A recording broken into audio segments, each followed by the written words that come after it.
Behind the Curtain, a production by Project Dance Devon, written by Karen Moss, directed and produced by Sally Smith. The aim of this production is to look at the effect of the deterioration of brain function, for whatever reason, in a way that may be pure fantasy, or maybe not. As loved ones appear to drift away from life as we know it, is there something more? Is there something only they are aware of? We in the world, we know, may never have an answer to this unless it happens to us as individuals. Please experience our play with an open mind, because we have no way of knowing, but hope is always there. Meet our characters. Marcus, a skilled academic. Georgie, a boy who loved life. Amelia, a premature baby. Vera, a widow. Gray, a young man struck down in his prime. And Bangman, a disabled boy. This little play is brought to you. Its purpose to bring hope. The stories you're about to hear, we pray, will help you cope.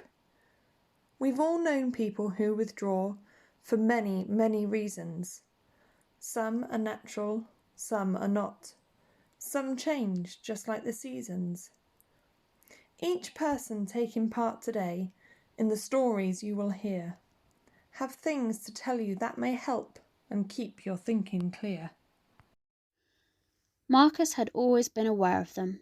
As a child, he saw them slightly move and then gather momentum as his eyes opened and he became part of the wider world. Once he was fully, integrated is as good a word as any, they disappeared. Marcus was always amazing at any branch of mathematics from his first day at school. He loved sums, then, later, quadratic equations were pure bliss. The passion then lasted into university, and a career in pure and applied mathematics was inevitable. Marcus did not get on with people. He had no time for anyone who could not grasp even the simplest of mathematical concepts such as minus numbers. He never married, finding companionship in the pureness of numbers, vectors, and other such wonderful, logical, never-changing systems. It was around his 40-something birthday that he noticed them again. Just out of the corner of his eye, they disappeared when he looked directly at them. They would twitch slightly, and, despite the movement being slight, it was definitely there. Most people would not have noticed it at that time. Perhaps, and those who did, would have rushed to get an eye test. Marcus did not do this. The type of man he was, he just accepted it. And because it was not anything to do with his wonderful numbers, he just ignored it. What he was experiencing were the curtains beginning to close. To the world around, it was the first signs and symptoms of dementia. Marcus just called it his curtains. He knew they were closing slowly. Sometimes they opened again, just for a while, but then would begin to close again, the two edges moving ever closer to each other. Marcus wasn't scared. He sometimes thought he should have been, but he really wasn't. He remembered the curtains opening to reveal his world to him as a child, so to know that before this time there was no fear. So, why should there be fear now? Part of him wanted to see what happened when they fully closed, and that is a story for later. Georgie loved sports, any sports. The muddier and sweatier he could get, the better. If there was contact and competition in it, he couldn't get enough. Georgie had a loving family, mum, dad, and a sometimes irritating younger sister, Maisie. He had a dog that was devoted to him, Scamper. But Scamper was completely untrainable, but so loving with it everyone forgave him. Georgie loved his bike. He had been promised that when he was 11 years old, he would be allowed to ride it to school as long as he locked it up. Mum and Dad did not earn much money, and they had saved and saved to give Georgie this bike for his 10th birthday. He had practised and practised, learnt all about the highway code, and passed his cycling proficiency first time with flying colours. His 11th birthday coincided with the first day of the new school term. So, very excited, Georgie donned his birthday presents of helmet and gloves. He put on his high visibility vest and carefully turned on the new lights that Grandma had sent him too. He waved goodbye to Mum, Dad, Maisie, and Scamper, and, carefully looking behind him, pushed off and began to cycle away. He was a bit wobbly, but thought that that was just nerves and excitement. However, he became aware that the wobbles were getting worse. The front wheel was going everywhere but where he wanted it to. He was vaguely aware that Mum, Dad, and Maisie were calling to him, but strangely he could only hear them getting fainter and fainter. As the sound disappeared, he became aware that bright red velvety curtains were closing across his field of vision. He had not time to be scared. It was happening too fast. But he began to wonder what would happen when the curtains closed totally. They were a lovely shade of crimson, he thought to himself as they closed. I forced my way into the world, and the journey was so difficult. I was very tired. When I arrived, I was aware that there were others around me, but I couldn't see them due to a glass on a curtain that was in front of me. It was bluish in colour and shimmered in such a relaxing way, but it was so comforting. I could hear strange noises from the other side of the curtain. I could also feel wet droplets of water falling and seeping through the curtain's soft material. I later learned that this was crying and tears respectfully. I also learned that the words were, "Why? What did we do? Will she survive?" I wondered what it all meant, as all I could discern was a soft, comforting glass hammer. So, what was the problem? Maybe I will understand this later in my journey. Time will tell. I had no idea how long this went on for, but I was happy to go with the flow. At the time, I had no idea that what was happening was not the norm for me or for anyone else around me. No idea of the sadness, distress, and guilt that was developing. This was a good thing, as had I understood all this emotion, I would have probably blamed myself. The curtains were remaining closed. I could feel this right from the start. What happens next? As I have already said, time will reveal all. I love cats. I love wine. I love brandy. I really love cats. I've been alone for many years. The love of my life, Jim, died from cancer when he was only 25.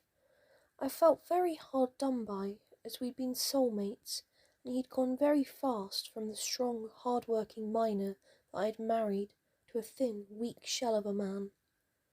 He found breathing difficult, let alone speaking, but on his last day, with his last rasping breath, he managed, "I love you, V." I got my first cat by accident. He was a ginger Tom who strayed into my cottage, thin and angry. I think he felt that I meant him no harm, but it was a good 3 months before I could touch him. He would accept the food I offered him, and the comfy bed I made for him out of Jim's old jumper and a failed knitting project of mine. I named him Tom, not very imaginatively, and he was with me for about 15 years. During this time, I think he must have told all his feline friends about this mad lady who they could freeload from. I ended up with no, not actually 22 cats. I'm not sure when the drinking began, but I was well recompensed for the demise of Jim, so money was never an issue. I remember thinking that the pretty bottles in the supermarket looked so nice that I tried one, then two, then branched out into brandy. Over the years it took its toll, and I began to notice I was missing things, sleeping for ages. Friends stopped coming around. I drank more and forgot these things straight after. I first saw the curtains coming in on me after waking one morning, or rather afternoon. They flickered and moved closer to each other at a rate of knots. The flickering made me feel really nauseous at first, but then I found the movement relaxing. The curtains were orangey and quite thick. Orange is my favourite colour and really relaxes me, so I felt no anxiety or fear at all. My one concern was the cats, as I realised as the curtains closed that I would not be able to see them or touch them. I knew the windows were open and that they could fend for themselves, but I had a secret hope that they would be able to squeeze behind the curtains too. Gray dictated this to me as his last, I suppose you could call it a testament. I cared for him as he drifted away. Oh, don't get me wrong, he didn't die. He just faded and became unresponsive as the tumour grew. Treatment meant that his life expectancy is actually fairly long, barring infections, court orders, etc. He was keen that this be shared, so here goes. I will do my best to do it justice, but we grew close, and I miss him. His wit, his smile, and his inner peace. I'm losing words every day, words that were once easy to say. I'm losing sight and hearing too, and one day soon I'll lose you too. I see two curtains drawing tight. I know I head into the night. I want to stay and be the man that life intended if I can. While I can think and speak aloud, I want to say what I'm allowed. Please talk to me as you always do when I can no longer speak to you. The curtains will close one day soon and make me leave you and the room. I have no idea what lies ahead, but I am still here. I am not dead. I'm not scared. I have no fear. I know that you will still be here. You'll care for me and be here still. You will ensure they do my will. Don't starve me. Don't let me die unnaturally. And here is why. I want to see what lies ahead, behind these curtains, by this bed. Bangman got his name from the way he communicated. He was unable to speak, due not only to his malformed jaw, but also to the social circumstances he was born into. His parents abandoned him at first sight. They had money, looks, and social standing in the extreme. Therefore, to have produced a baby that was less than perfect was unacceptable to them both. They went as far as to disown him, saying their baby had been stillborn. They took off on a round-the-world cruise, and to all intents and purposes they totally forgot him. He had never happened. Bangman was brought up in care, a very busy orphanage who had too many children for him to be treated with any individuality. There was no money to get him the surgery that may have made a difference to him. Ironically, the cost would have been pocket change to his parents. As he grew, he began to communicate by banging on anything that would make a noise. He soon learned that this was very irritating and elicited a response.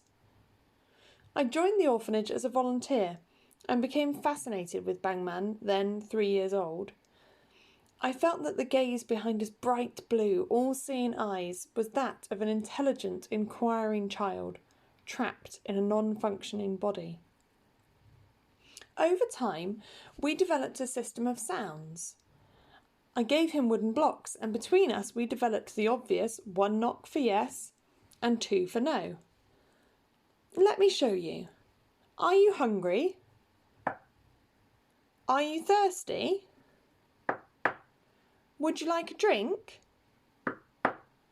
Would you like a story? Shall we do some sums for fun? We then went on to select colours for different things. Red for food, blue for drink are but 2 examples. Bangman went on to be a happy child, but then, without warning, he began to withdraw. Less and less bangs were heard over time. One of the last colours he showed me was yellow, meaning the sun was too bright or it was time to draw the curtains. Bangman is still with us, but totally withdrawn and shut down to us. He clings to his yellow wooden block to this day. Welcome back to Project Dance Devon, Behind the Curtain. This is Act 2, Those Left Behind. Nobody noticed. In his office, he worked alone. He had never interacted with anyone other than the odd "Good morning." The fact that his office had become more and more untidy was not noticed. He had stopped the cleaners from coming in after one very enthusiastic, work-experienced teenager had cleaned his whiteboard.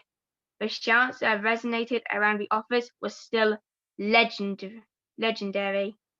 Nobody noticed that his visits in the office were less and less. The rubbish was piling up, the white on the whiteboard sloppier and sloppier. Nobody noticed when it all stopped.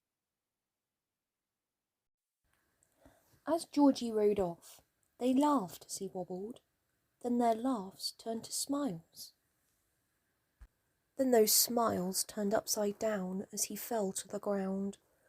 Scamper was whining and looking for reassurance, but this was not forthcoming. Later, in the local hospital, they all looked dumbly at the scans showing as the congenital mishmash of blood vessels that had caused the massive hemorrhage in his young, active brain.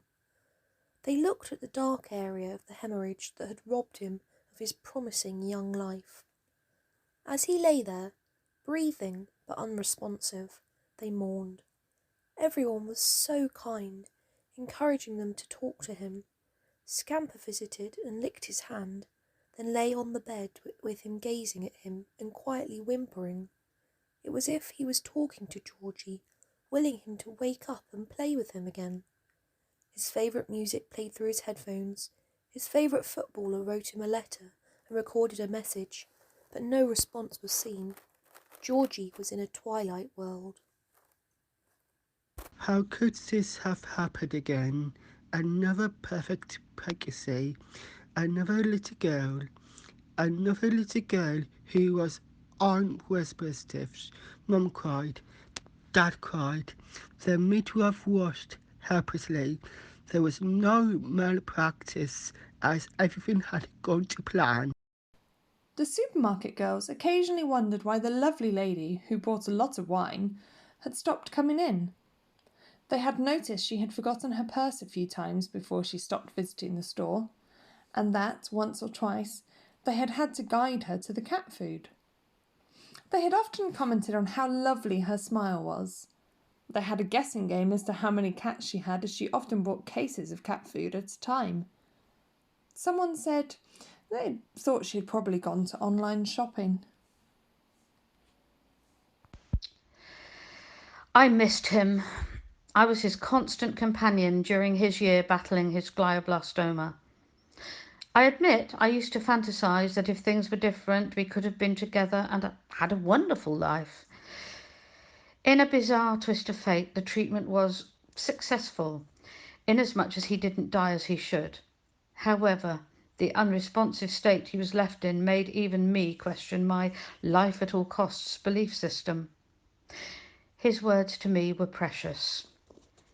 There were those who wanted to withhold food, to starve him to death, but I fought them with his words. I still sit with him today when I can. I tell him about my world and ask him about his, but there is nothing reciprocated. I will keep going. None of the staff really noticed except me. There were no changes in his physical needs and care. The subtle changes in how he banged his blocks were slow to advance, and because he kept hold of his yellow block, were largely unnoticed and unremarkable. I will keep caring for him until his last breath, talking to him and encouraging him because I will never give up hope. Welcome back to Project Dance Devon Behind the Curtains. Act 3, after the curtains close. It was my job to be available to people after the curtains closed for them. For some, there was no issue. For example, those who are alone in what we call the before world, they have nothing to lose. As often lonely, there was nobody to miss them. For others, when the curtains closed prematurely in their opinion, or when they were leaving loved ones, it had been a frightening time. The sense of loss was sometimes overwhelming while this was happening. However, the fear and loss were often felt much more by those left behind. Awareness was not always at the top of the game for the people going through this. Once they find themselves on my side of the curtain, they have surprises in store. We have seen some stories from people whose curtains have closed. We have had a short glimpse into the devastation left behind, but be aware that the words can rarely describe the depth of this. However, now it is the time to tell you what happens next. Listeners, please remember these people are not dead. They have simply transitioned to a different part of life. What happens after they eventually die is told in The Handbook of Moving On or How to Survive When You Die, and also in Heartfelt from Heaven. Although people feel alone as the curtains close, they close at the same time for several people. Hence I or my colleagues are there to aid them in their forward journey, should it be needed. The people you have already met are one such group. Everyone is a bit muddled as to why they find themselves here, so let's go on with our story. Marcus looked around him. Georgie looked around too. Amelia was sleeping soundly, was wet but was drying out rapidly. She gradually woke up and looked around as well.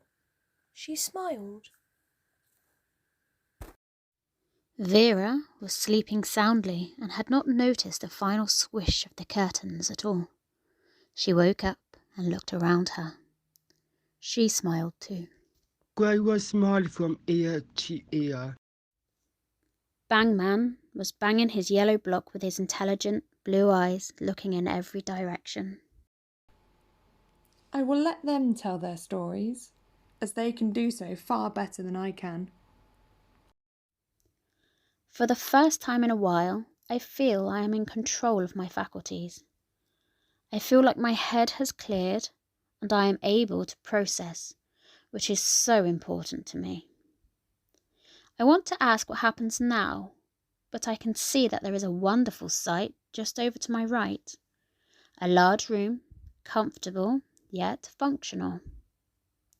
There is a desk, paper, pens, and a large board to write on. Already my brain is engaging with the last thing I could both do and also remember.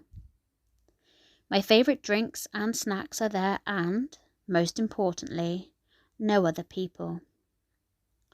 After receiving a smile and a nod from the person who had met me, or should I say us, as I was aware I was not alone behind the curtain, I made my way over and sat down. The others faded from my view, but I heard the following from our greeter. Marcus, you faded from the world due to an early form of dementia, sadly. You were happier alone with your figures and formula, so carry on and enjoy. This time is wonderful and will only end when your earthly life ends. There is nothing to worry about at all, even then, but in the meantime, you can do whatever you like, and this is all for you. Marcus, you faded from the world due to an early form of dementia, sadly. You were happy alone with your figures, so carry on and enjoy. This time is wonderful and will only end when your earthly life ends. There is nothing to worry about at all, even then.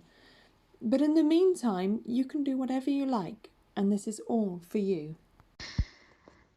I feel very worried as my curtains have closed. I wondered what on earth happened, and I thought about Mum, Dad, Maisie, and Scamper. Do they miss me or understand? Can I get back to them? I look at the curtains, trying to peer through them to see those who make up my world.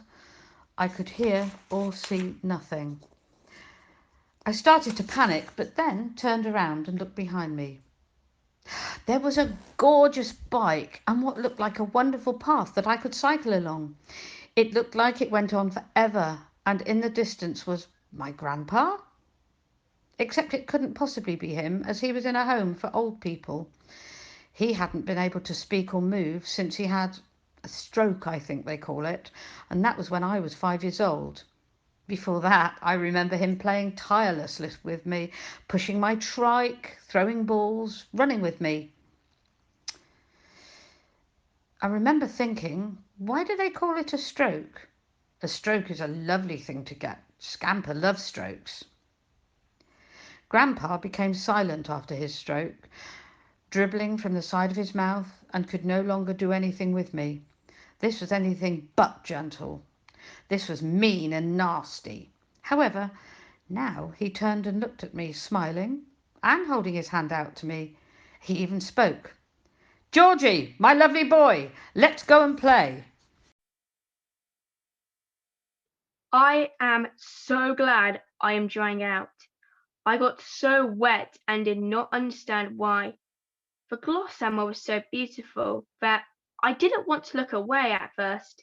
But when I did, I was able to open my eyes, my mouth, and even speak. Well, that's obvious as I'm speaking to you now. Before me was a lovely area of soft materials. I could move a little, and so I wiggled my way towards the comfiest, biggest cushion I could see. There was someone waiting for me who, I was to learn later, was my big sister. Her name was Susanna, and she would later tell me her story. She picked me up and held me, and I felt a strange sensation that I later learnt was growth. I was going to grow up. I didn't care that the curtains were closed. The cats would be okay, and I only cared about that. I turned around and I could feel the love spreading across my face. Cats everywhere. They were all colours, breeds, shapes, and sizes. Also, the room I was in had cat toys, climbing frames, and bowls of wonderful food for them. A shelf to the right of the window held a selection of lovely wine and a set of the biggest wine glasses I could possibly ever imagine.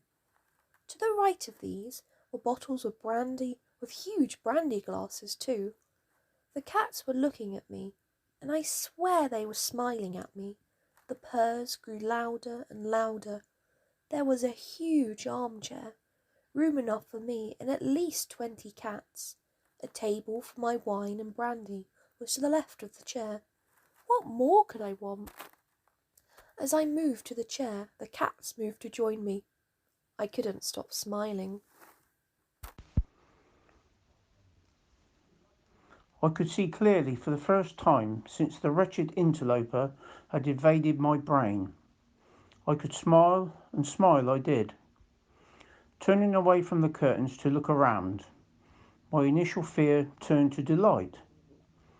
I was on a beach, the surf was up, there was my dream board lying on the sand. People were out in the water. I briefly wondered if she, what was her name who was so kind to me? I wondered if she missed me, but then that memory faded and I picked up the board and ran, yes, ran into the sea. As I got there, I saw my beloved mum. As mad on surfing as I was in the days before that car had rendered her what the press had labelled a vegetable. After that actor had driven his Ferrari into her bike as she struggled home with the week's shopping. I often wondered if the anger and stress of that time had caused my tumour. But here we were together again. As I joined her in the sea, she smiled. I'll race you, she said. Same old mum. I can speak. I will never do my block so. I look around at all the toys I saw the other children playing with at the of which are there. I can I can reach out, touch them, and even to use them. I am a bit clumsy at first, but gets better and better. Other children come to feel smiling, new friends, new playmates, new friends to grow onwards with. So, when the curtains close for some, please don't waste your time in sadness. There may well be a world beyond that might be filled with gladness. Imagine just what their dreams were when a future was more certain. But if this is not meant to be, what lies behind the curtain? A life more fulfilled and full of fun, where every need is met. Love and laughter, friends old and new. How much better can it get? We hope our words have helped a bit for those losing someone dear. Although the curtains swing and close, that person's very near. Thank you for listening to Project Dance Devon's first ever audio play, Behind the Curtains. In order of appearance were Karen Moss, Sally Smith, Kate Watson, Abby Riggs, Grace Rogers, Tom Jarvis, and Steve Moss. And we would just like to say thank you to all of our performers and students.